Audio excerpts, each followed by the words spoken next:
All right. Right. Here we are. Oh, First week of a new unit. yes. Yeah. February 10th-ish of 2021. Yes. Yeah. Days flies. I know. Oh, yes. So, Gansaki Nage. Yeah. That's a throw from the Kion Hapo, and it's a good transitional throw to kind of jump into. I think what I'd like to do is make sure people have the shapes, that they have the general idea of the throw.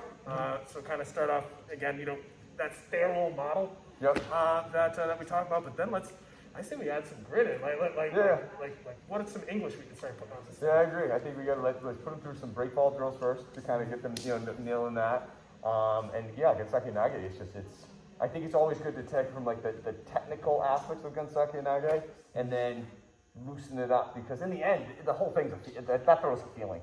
It's a totally a feeling. Yeah, it's very hard to draw that one out on graph paper. It's almost more than a feeling. It's a journey.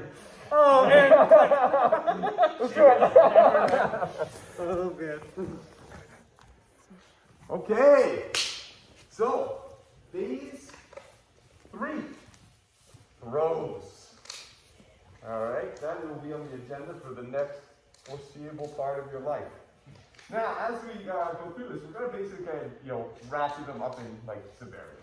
All right. We're going to be looking. Now we're going to look at Gansaki Nage. And we're going to look at a kata out of Gansaki Nage Ryo called Ryo Munedori. All right, Munedori. Double lapel capture, double chest capture. We'll look at the kata, and then we'll look how we can actually put Gansaki Nage, Gansaki Nage into it. So as we go through, we're not going to start off with like the biggest, wildest throw. We're going to start with one you see, and we're going to kind of go up through the ranks in terms of flight and fear. And execution difficulty and stuff like that. So don't fear. We're not here just to chuck you around and stuff like that. We're here to teach you, and you'll be fine when it's done. So don't worry. I know it's kind of intimidating when you come in. It's like, okay, we've just been working on this stances, and now I'm throwing people. It's a big jump. All right, but don't worry. We'll be fine. Being this little day will be perfectly all right. Yeah. So don't worry about that one bit. I came to throw you around. Yeah. So one of the things that we got to cluster on first is like our king's got to be good. All right, our rolls have to be good, and our break falls have to be good. All right. So the first thing I want to do is just so Dave was going to put you. He's better at this than I am by far. At knowing how to break fall. All right, knowing how to land when you can't get it coming out of it. You can't get a roll over. It's just not going to happen. How you actually can land and just disperse that energy so it doesn't just all come right up through your head. Make sense? All right, Mr. Lynn. Well, actually, we'll start off, pretty straightforward. Rule number 1 is just put hand on your head. pretty straightforward rule number 1. We can all follow that, yeah? All right. I think the easiest way to start looking at break falls is kind of out of a forward roll. You're used to doing a forward roll, and you're used to being able to have momentum continue so that you can get to standing. Ultimately, a break fall is just going to be a stop to momentum, a dispersion of force into the ground. In a way that doesn't injure you whatsoever. So what we'll do is we'll do our same lines that we start off with. If I roll over the right shoulder, my left arm is going to be my stopper arm. So what I'm going to do, and what I'm going to have you guys do is starting standing, go into your forward roll, and actually slap down into the ground as you come over. Notice that, again, we've stopped the momentum. What I don't want to do is I don't want to hit the ground. I don't want to hit the ground going over my neck. Same rules as your standard roll. Not too much different there. Going over, I'm using my left leg and my left arm. Hey, I'm getting killed around and getting thrown by somebody. Face the roll. Here we go. There's our start. All right. Questions all? This should feel pretty easy if you've been doing forward rolls for a while. This is a nice, easy way to start. Questions? Let's roll. Oh, good one. Da-da-da. You're not actually really doing that. So if I'm coming out here and this is slapping out here, hey, this is really exposed. I want to keep it close to my body, but slap down almost by your thigh and knee. That's where we want to put this thing. And again, we're trying to hit our palm, not with our elbow. Right. Slash one. After you go over, and you nail your break fall, sit right up onto this hand. Get up, pull the leg back and come right back up to the standing position. Just want to start with the basics of Gansaki Nage. So one of the terms you'll hear me use when we look at really any technique, but in particular when we're looking at throws, I'll use the terms like a sterile technique. And what I mean by a sterile technique is, if I can mark it from that maybe, we're not adding in a lot of stuff. He's not really attacking, he's not pushing or pulling, there's not a lot going on right now. This is where I just want you to look at the components of the throw. So I'll use the term a sterile technique to highlight that that's what we're doing. I'll actually rotate this way. So Gansaki Nage, what we're doing here is we're essentially doing the throw the heavy stone, right? You all heard the Japanese translation. I can't pick the word. Yes, that's the word, yeah. I almost said interpretation. I can't think of the word that describes the word. Yeah. So what's happening is we're just standing, we're grabbing a hold. We're going to start off by bending our knees, and we're going to pick a side. I'm going to generally pick the closest side. Right now, this is my left side. My hand's going to come, either grab a hold of the gi or settle my palm under the elbow. I'm going to rotate 90 degrees as I get underneath this and lift. I'm going to be holding on to this as well. Looks like so. Okay? Now this line here, between Mr. Matt's toes, is going to be the line that I step down. So I'm going to be walking almost straight toward Mr. White right here. As we walk, here's the direction. You'll notice Mr. Harper is going on one leg. As we walk down that path, we are also going to rotate 90 degrees. So by the time we land, he's looking to get thrown. Different angle. All right, this time, here we are on the right. Pretty straightforward. Just kidding. It's got it's kind of complicated. It's called a 20-year throw for a reason. So ultimately, the part of what makes the sterile version work right now is that my partner is being cooperative. He's holding on to me. He's making sure that my movements are being productive in the way I want them to be to start. And then once we kind of get the mechanics and you get your positioning, cool. Then we'll start adding in a little bit of dirt and grease and blood to what we're doing. Sinew, all the good stuff. Tissue, even tissue in general. Yeah. Just general tissue damage. Are there any questions that anyone need to see or feel the throw before we kind of jump in? Yes, sir. Question. Is there a sweet spot almost with that foot to come through? Can you go too far or be too far back? Fantastic question. I'd like your body first. Bigger, taller guy. Here we go. We're getting into position. Ultimately, how I want him to feel, if I really well in control this, is I want him to feel like he's kind of stuck up on that one leg, and all it's going to take is just that little bit of extra rotation to throw him over. That being said, there's nothing wrong with going so far past, you kind of blow through this, and you're not really too worried about the finesse. You're saying, I just need to take this guy down. If I have Jackie, for example, totally different body type, much shorter, if I take that same kind of step in terms of distance, I'm going to be going right through, she's going to be going down this way. So there is a sweet spot if you really want to get to here with what you're doing. For now, I care that you're getting them off balance, you're moving to the correct position, you're moving through on a good line, and you're rotating. If you're doing those things, I'm very happy. Then we can fine-tune how far you step. Any other questions? Great question. Let's give it a shot. Sure. This Kim, actually, if I can stay right here. So here's what I'd like you to try. Everyone's doing so well. Just go ahead. We'll go ahead and grab. Let's see if we can control where we kind of have our placement. And let's see if we can find that little edge where we have them off balance and we have complete control of where they're going. So how that might look. Here we go. We're stepping through. Okay. You can start to see her hips coming off, but she's not all the way over yet. What happens? Whoa. There's that little spot. You can move just a little bit further. Thank you very much, Mr. Harper. Can you? Oh. I want to see if you can find that little point that's maybe 3 or 4 inches long on the ground, where you're well placed. All you have to do is even suggest that they go this way and they fall. That's trickier to do than it might seem. Give it a shot. Can I add something? My turn. So, we're looking at the aspect that we're going to pick this arm up and turn into here. Well, the thing is, I can also pull down on this arm with this hip. And I'm right there. Alright, so have the whole body work at the same time. If I have to take time to get out here, and he picks up on this, he could swivel around and get me. So as I do that move and that rotation to pick this up, I'm actually going to double down on this rotation here. Arm fits right in there. Right? You see that? So don't necessarily keep this all right-sided and say, okay, I've got it and I'm going to come in. There's time there. So as I start to do this rotation, I want to be basically about here. Perpendicular to him, off to his side. By the time this rotation's done. Then as I step through, I'm going to get parallel to his hips. Okay? If I'm not parallel to his hips, I saw some other people do this. They were kind of here. They thought they were parallel. They're about off by 15 degrees. Well, now I have to make this up in the throw. Try to keep on that line like this labesa as much as possible. If anything, your back hip will need to go back further.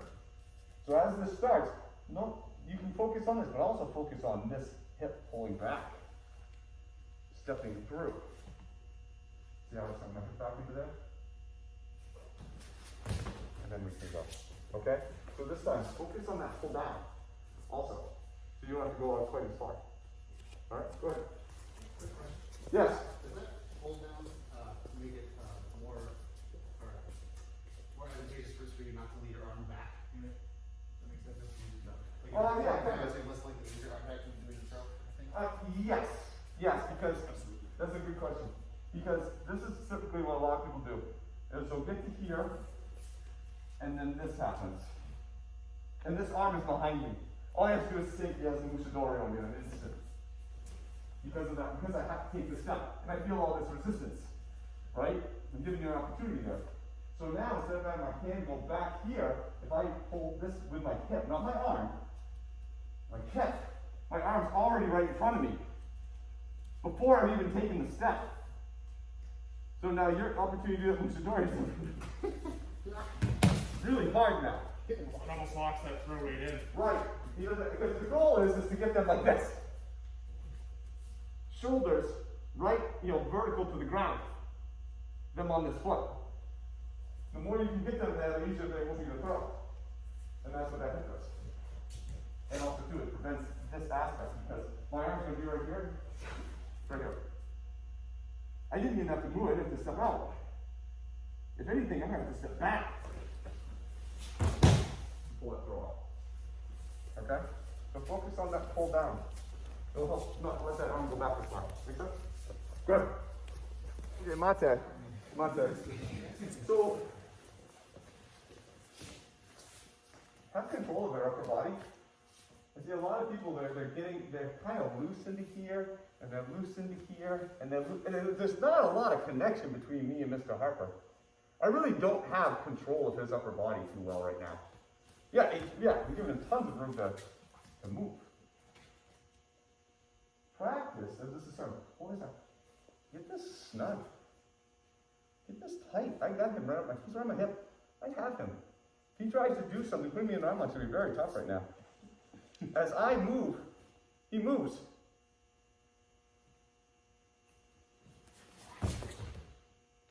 She's coming with me.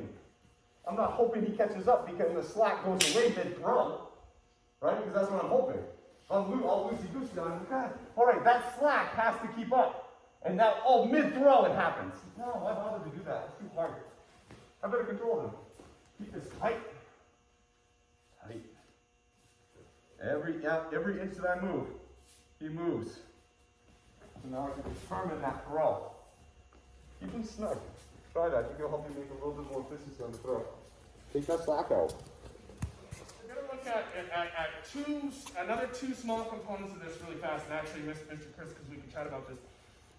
Two things. One is a little bit of self-diagnosis, right? If you're doing this throw, I want you to pay attention to what direction your chest is pointing.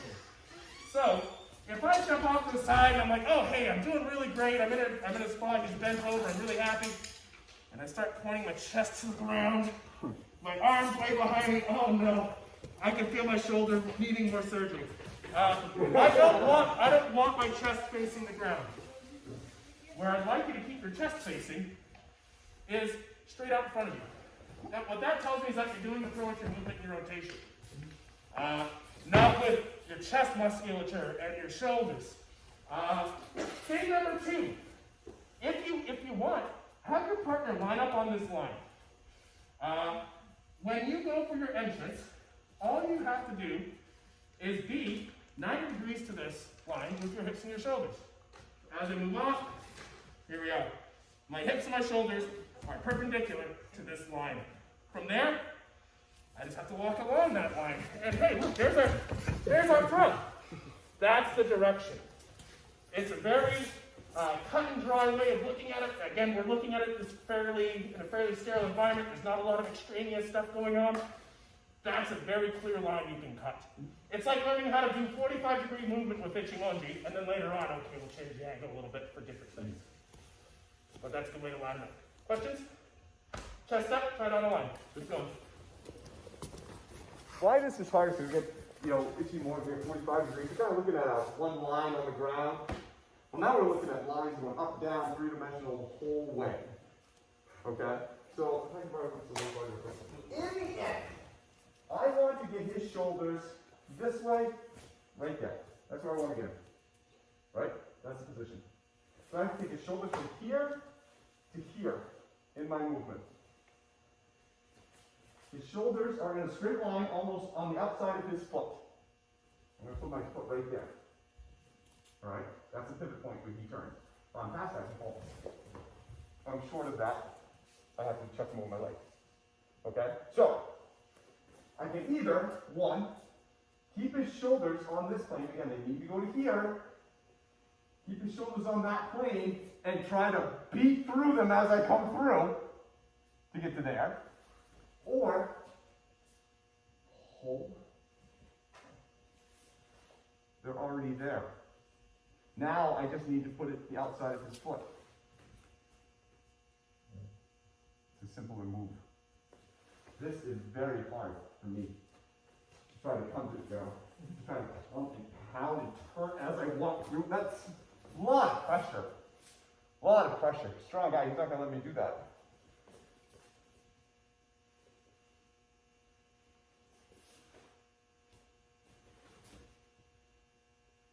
Now from here, I can go wherever I want to. Okay?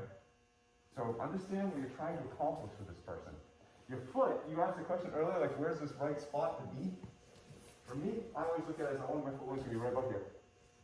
That's about the line that his shoulders are going to be on. Right up there. I'm tight. Right? That's the pivot point. I'm going to be right to the outside of his foot. So no matter where I end, if I end back here, I want to step to about here. If I wind up here, I still want to step to about here.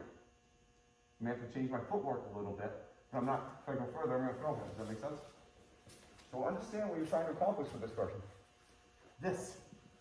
If you find that you're getting halfway through and his shoulders are still here, you're going to have a hell of a battle. The more you can get them off balance in the very, very start and beginning, and then just shift them over there, a lot easier. A lot easier. Does that make sense? This is a hard throw, guys. It is taught 80,000 different ways. Alright, it's like a social graphic. Everybody has, I probably have about 15 ways to teach this for myself.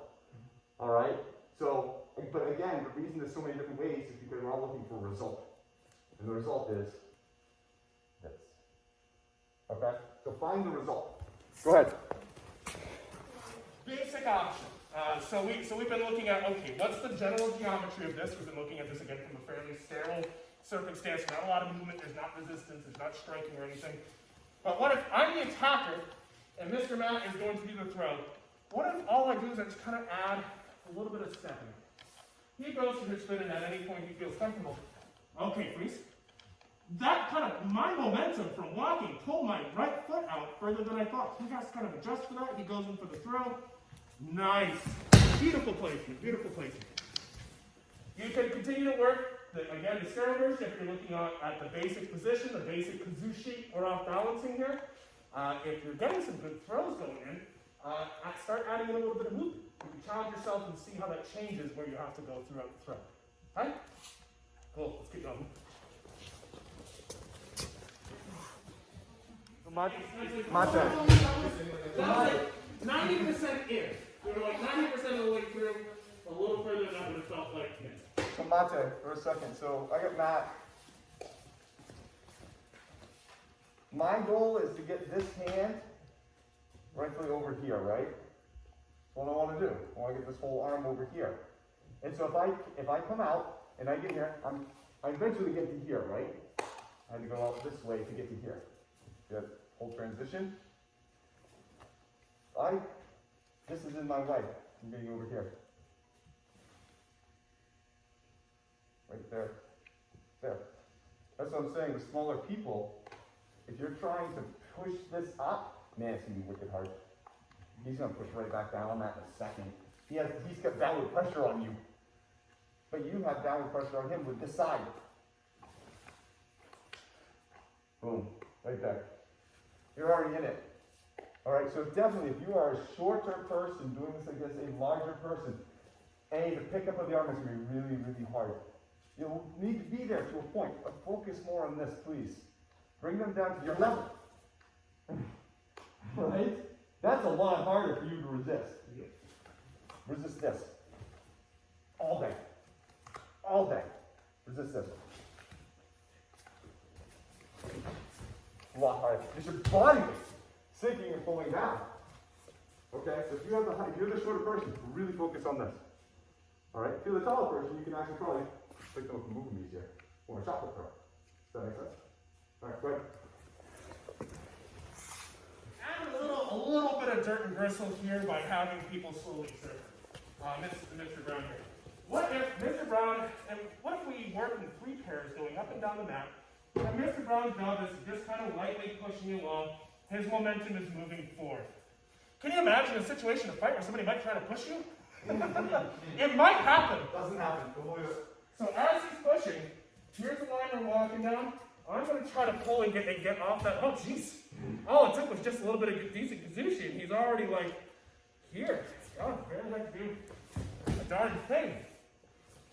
Just working, practicing pulling, getting out of the way a little bit, fitting in, and you might actually find this easier to do than what we were just doing with the sterile version. But now you know the directions. Right? Let's give it a shot. Up and down the mat, please. Okay. Mate. Okay. So that was a good side. You guys are looking good. There's so much to this throw. Alright, so much to this throw. What else there's options of not only going through but coming back out and popping back out. You can get this from 2 punches. I mean, the whole 9 yards. You could spend months on literally just this throw. Alright, it's from everything. All the concepts that we've looked at before, all the situations we've looked at before. Gansaki Nage is almost always in there. Alright. So we're gonna move on. So we're gonna get a kata called Ryo Munedori. Alright, Munedori. I might be pronouncing it wrong, so please don't take my pronunciation on it correctly. It's from Takage Yoshinyu, Shodan level scroll, and it's called double chest capture. Okay? Pretty simple. It's a double program. Alright? Pretty violent. Alright? It starts with a double kind of Fudoken hit down on this to let this go. So we're just blowing those off. Alright? Now, be nice, because I could hit hard enough to make him let this go. I'm going to give just enough so he wants to let go. But man, you pound on these, this is going to suck. So it's kind of downward, hitting, go. From there, we're going to go in basically into it's almost like an Ishimoji to a point, but it's just not backward leaning, but it's not full ducker. Punch to the throat. Alright?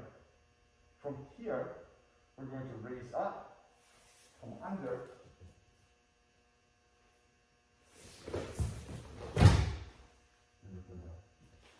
Alright, so there's a little bit of a Musan aspect in there, but there's an Uragiyaku with an armbar takedown.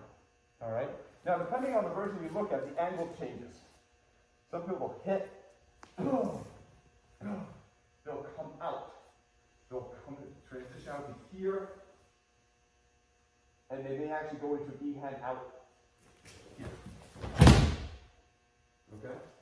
There's some other versions. Same concept. And now I'm actually going to come back this way. okay? Where you flop them is up to you, all right? I think there's different versions because I think it gives a freedom of movement, okay? The hand placement is a little, not overly tricky. You guys have seen worse. Again, double Fudo pen, kind of door knockers. Here, roll those hands off. Over the top.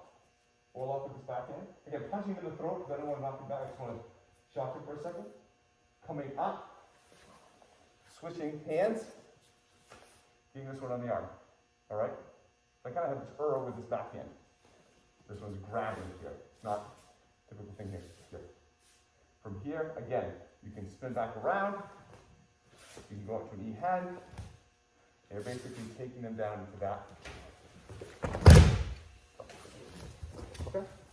Pretty simple, pretty simple. So Kenny, if my right arm is the one being manipulated, I'm doing a right shoulder roll. It's the same side shoulder roll. It's going to feel easier to do it on your left. You're just going to eat ground at some point. It's going to really hurt. Yeah. So Yes, roll over the shoulder of the arm that's being grabbed onto. Okay? Roll over the shoulder and go slow. Go slow. Alright, it actually, I think, looks worse than what it really is. Everyone's like, It's really not that. You guys, honestly, every single one of you did this in the last couple weeks. Every single one of you guys got into a situation where you're here and you're, wow, it's the same thing. This is the exact same thing. Alright, it's just in the contact format. Alright, yes? Can you feel it? Sure. So, double lapel grab. Yeah. Alright. Now we're presupposing letting go. I can hit you hard enough to make you let go. Okay. So here. Under. Here. Now again, I can decide where I want to go. I'm going to go towards one. Think of maybe doing this E head.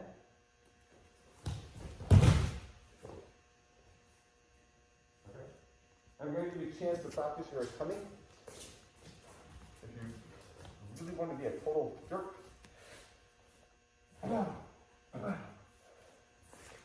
I will go down to my knees too to help you prevent that roll. Okay? And that's actually more in the kata. This is a working out break falling. I want to keep them more upright. We'd actually go down. And try and grab the ground out before back up. Okay? Alright, let's start. Okay, we can spend a lot of time just on the kata stuff. We really want the kata to kind of show a kind of an angle at how to get into Gansaki Nage. Alright, so they're about this again. So I'm going to change part of it because to me, you can do these here, and you have to have a really hell of a hit to make this person let go. Alright, this knock, boom. Usually it's accompanied by maybe a groin kick at the same time in there. You can still work on getting this. I also like this one too, right here. This drop, boom, into there.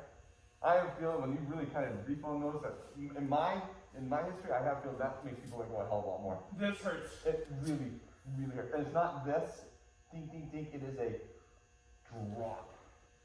You know, and so it lengthens the muscle out a little bit, it really just sucks. So you can either continue this or you can go with this. Either way, so he's let go. Alright, now from here, I'm going to go the same way. I'm going to start. But now, maybe because he backs up to that left foot. Fine. Just taking the big stop in that way. Alright? So if you want to do left, if you want to do, they say, oh, I haven't done a left side Gansaki Nage yet. Fine, let's switch to the beginning.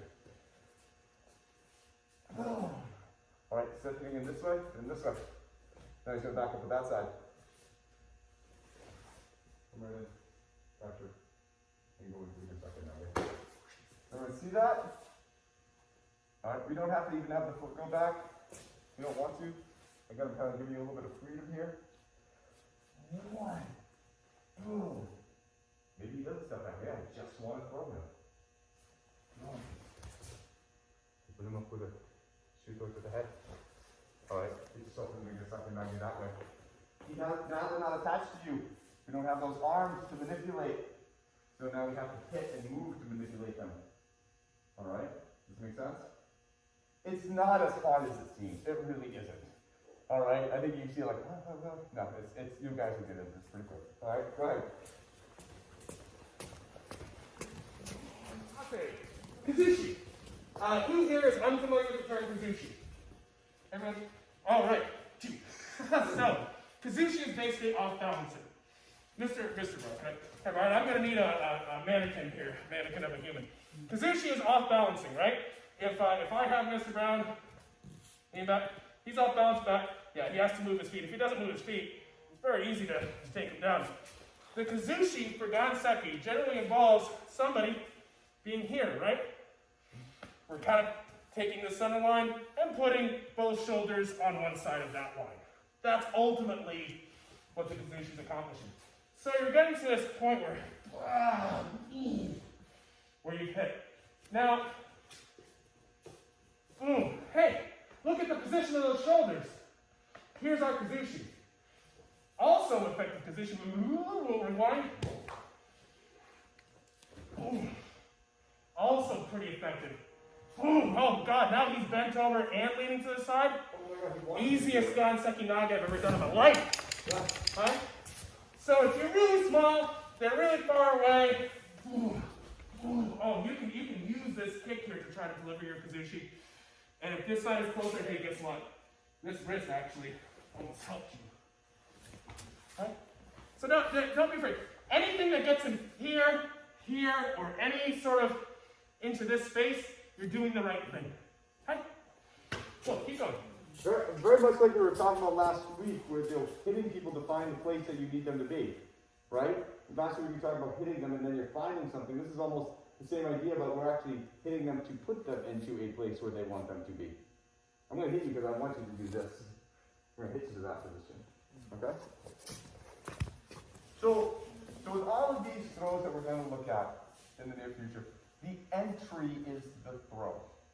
You don't enter and then throw. Alright? So if I have Mr. Brown saying very quick, let's go back to that original one here. I'm not going to enter and then throw. He's not, I am so open, so like, he can do whatever he wants to do with me. The entry is the throw.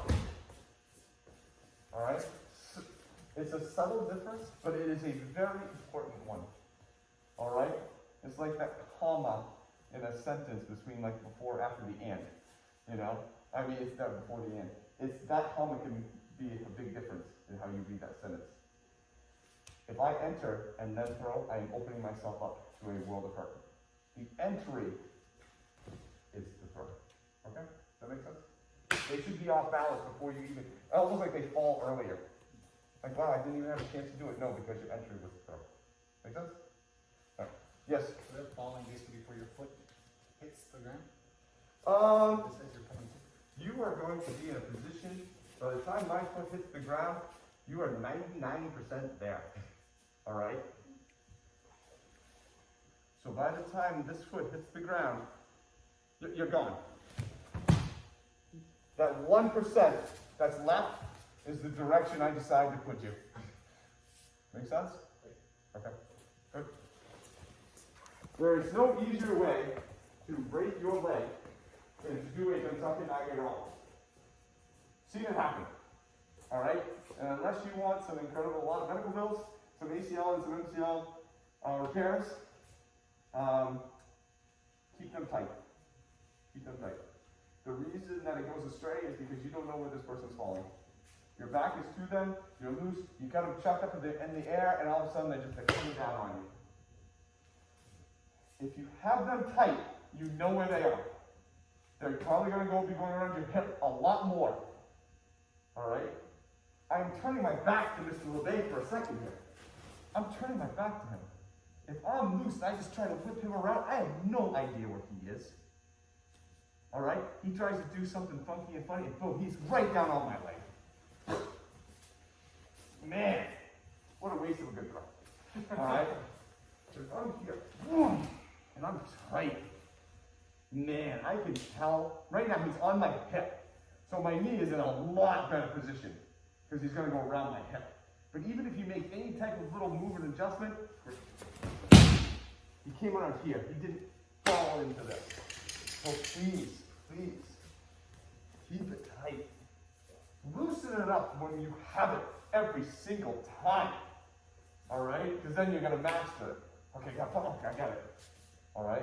But until then, to protect yourself, I mean, you got a human body right here coming down. That is not in the most stable position. All right? Make sense? Good.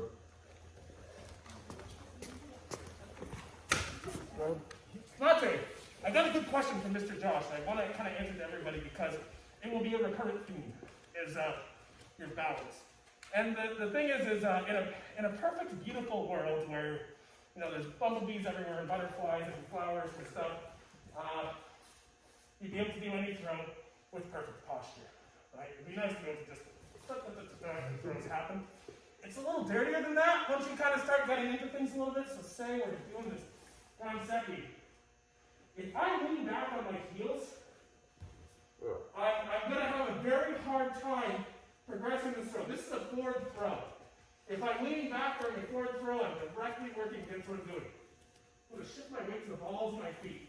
And just that little weight shift was the difference. If you're ever doing a throw, won't actually do it, but say like we're moving up with this high bench where we're winding them in and we're starting to lift here, we're going to be kicking them up and over, all this reaping and cool stuff. For balance, but imagine if I were to put myself on my heel here, I'm in a lot of trouble. Watch how you move, and generally speaking, with your balance, mid-foot to forward foot, for the most part, is going to be very helpful whenever you're generally working on throws. Are there exceptions? Yeah, but it's probably outside the scope of what we're working on. Right? Yeah, watch your balance. Stay off your heels.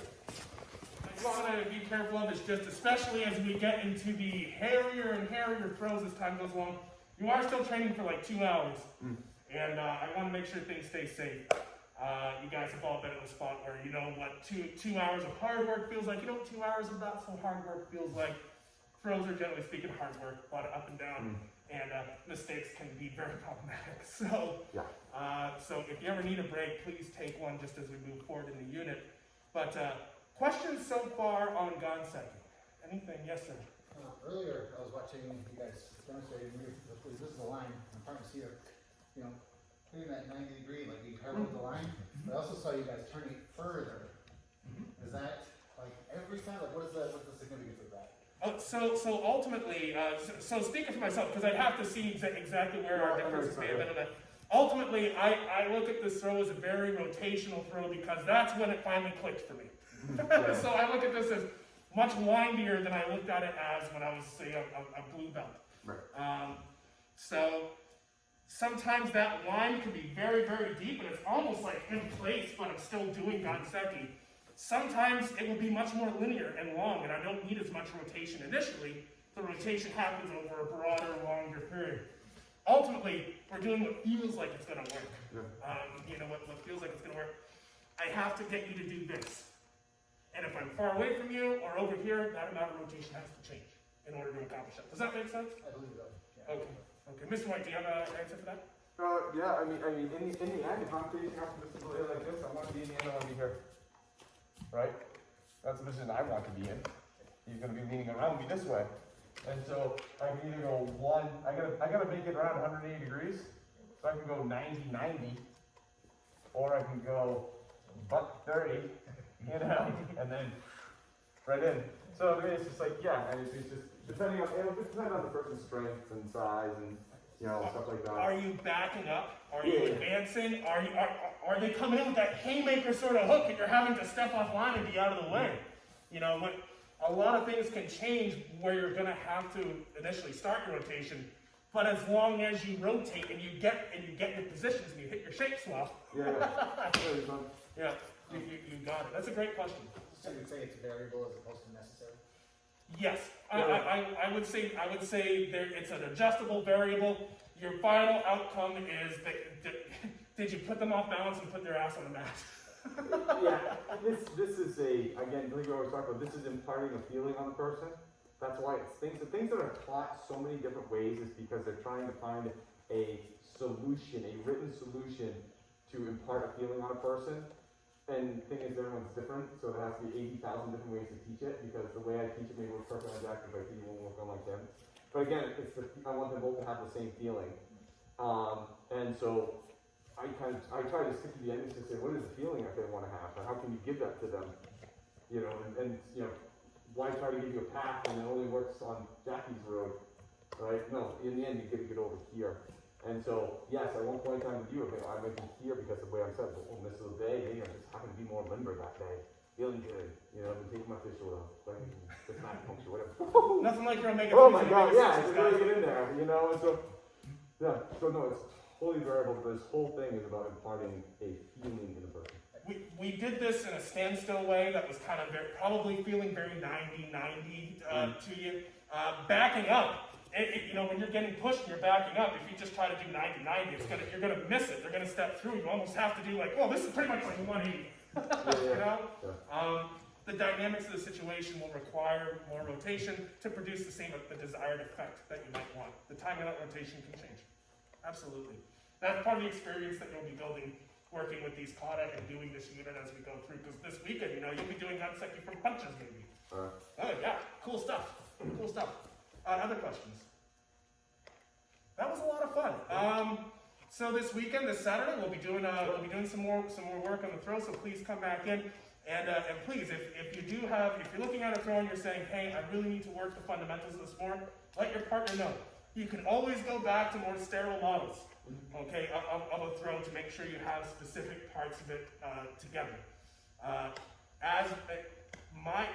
think our goal here is that once you have, okay, the basic shapes here, you got the basic ideas, you know what you're trying to do, it's a fourth throw, and you got to rotate. Okay, great. Now they're punching you. Now they're grabbing you, you're knocking their hands off, and now you're trying to enter.